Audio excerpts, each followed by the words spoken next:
धन्यवाद. गणित हा असा विषय आहे की जसं आपण अन्नपाण्याशिवाय जगू शकत नाही तसंच आपण गणिताशिवाय जगू शकत नाही.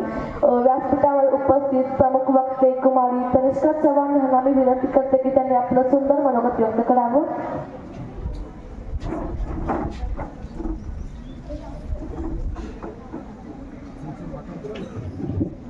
गणित हा विषयच दाखवतो आपल्या जीवनात ध्येयाची आशा. गणित हा विषयच दाखवतो आपल्या ध्येयाची आशा. तेच तर आहे खऱ्या जीवनाची आशा. तेच तर आहे खऱ्या जीवनाची आशा. आदरणीय व्यासपीठ, पूज्य गुरुजन वर्ग आणि माझ्या प्रिय मित्रमैत्रिणींनो, सर्वांना माझा नमस्कार. सर्वप्रथम तुम्हा सर्वांना राष्ट्रीय गणित दिनाच्या हार्दिक शुभेच्छा.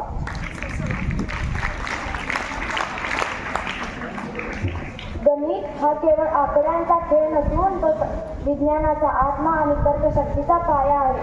तसेच आपल्या दैनंदिन जीवनाचा अविभाज्य भाग आहे. 22 डिसेंबर हा महान गणितज्ञ श्रीनिवास रामानुजन यांचा जन्मदिवस, जो की आपण राष्ट्रीय गणित दिन म्हणून साजरा करतो. तुम्हा कोणाला माहीत आहे का गणित म्हणजे काय? तर गणित म्हणजे फक्त बेरीज वजाबाकी नाही, तर नमुने शोधणे, तर्क लावणे आणि सत्य प्रस्थापित करणे म्हणजे गणित होय. मगाशीच आपल्याला कुमारी सौम्या पोद्दारीने सांगितले की महान गणितज्ञ श्रीनिवास रामानुजन यांच्या जीवनकथेतील एक गोष्ट सांगितली. त्यावरून आपल्याला समजते की श्रीनिवास रामानुजन हे किती जिज्ञासू वृत्तीचे होते. त्याचबरोबर आर्किमिडीज यांच्या जीवनाविषयी आपल्याला कळते की उपलब्ध असेल त्या गोष्टीपासून एक सखोल अभ्यास करून एखादा शोध लावणे. ताऱ्यांची मोजणी केली, ग्रहांची सांगितली चाल. ताऱ्यांची मोजणी केली, ग्रहांची सांगितली चाल. विज्ञानाचा दीप पेटवला आर्यभट महान काल. विज्ञानाचा दीप पेटवला आर्यभट महान काल. महान खगोलशास्त्र आर्यभट यांनी जगात प्रथमच शून्याचा शोध लावला.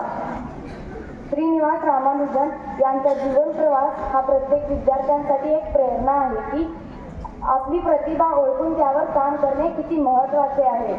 श्रीनिवास रामानुजन. यामुळे मित्रांनो, गणिताची भीती बाळगू नका. गणिताची भीती बाळगू नका. गणित हा केवळ एक खेळ आहे जिथे की तुम्ही नवीन गोष्टी शोधू शकता. ते तुम्हाला शिस्त लावण्यास आणि तर्कशुद्ध विचार करण्यास भाग पाडते.